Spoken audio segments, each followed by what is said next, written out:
மதுரை விமான நிலையம் அருகே ஆட்டோவுக்கு வாடகை பணம் கொடுப்பதில் ஏற்பட்ட தகராறு கொலை வரை சென்றுள்ளது. நண்பருக்காக பேச வந்த ஆட்டோ ஓட்டுநர் கொடூரமாக வெட்டி கொலை செய்யப்பட்டுள்ளார். நடந்தது என்ன?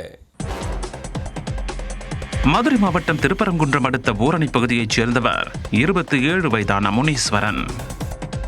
இன்னும் திருமணமாகாத முனீஸ்வரன் அதே பகுதியில் ஆட்டோ ஓட்டி வந்துள்ளார். கடந்த புதன்கிழமை அன்று இரவு முனீஸ்வரன் தன்னுடைய நண்பர்களுடன் பெருங்குடி விமான நிலையம் சாலையில் சவாரிக்காக காத்திருந்திருக்கிறார். அப்போது ஆட்டோவில் அங்கு வந்த பெருங்குடி கணேசபுரத்தைச் சேர்ந்த திருமுருகன், அருணாச்சலம், சக்திவேல், கார்த்திக் ஆகியோர் முனீஸ்வரனின் நண்பர் பூமுருகனிடம் வாக்குவாதத்தில் ஈடுபட்டிருக்கின்றனர். இவர்களுக்கிடையே வாக்குவாதம் முற்றவே கைகலப்பும் ஏற்பட்டிருக்கிறது. நண்பனுக்காக முனீஸ்வரன் அவர்களை தட்டி கேட்க அவரையும் அந்த கும்பல் தாக்கி இருக்கிறது. சம்பவ இடத்திலிருந்து பூமுருகன், முனீஷ் ஆகியோர் தப்பித்து ஓட முனீஸ்வரன் மட்டும் அந்த கும்பலிடம் சிக்கிக் கொண்டார். 4 பேர் கொண்ட அந்த கும்பல் ஆட்டோவில் வைத்திருந்த அரிவாளை எடுத்து வந்து முனீஸ்வரனை சரமாரியாக வெட்டி வீசியது.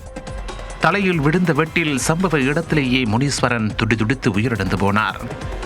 அவனியாபுரம் போலீசார் முனீஸ்வரன் உடலை மீட்டு மதுரை அரசு ராஜாஜி மருத்துவமனைக்கு அனுப்பி வைத்தனர். இந்த சம்பவத்தில் ஈடுபட்ட குற்றவாளிகளை கைது செய்யும் நோக்கில் போலீசார் தேடுதல் வேட்டையில் ஈடுபட்ட போது சம்பவ இடத்தின் அருகிலேயே ஒரு இடத்தில் கொலைகாரர்கள் பதுங்கியிருந்தது தெரிய வந்தது. அவர்களை சுற்றி வளைத்த போலீசார் திருமுருகன், அருணாச்சலம், சக்திவேல் மற்றும் கார்த்திக் ஆகியோரை கைது செய்தனர். கைதானவர்களிடம் நடத்தப்பட்ட விசாரணையில் சம்பந்தமே இல்லாமல் முனீஸ்வரன் கொலை செய்யப்பட்டது தெரிய வந்துள்ளது. கொலையாளி அருணாச்சலத்திடம் முனீஸ் என்பவர் வாடகைக்கு ஆட்டோ ஓட்டி வந்துள்ளார்.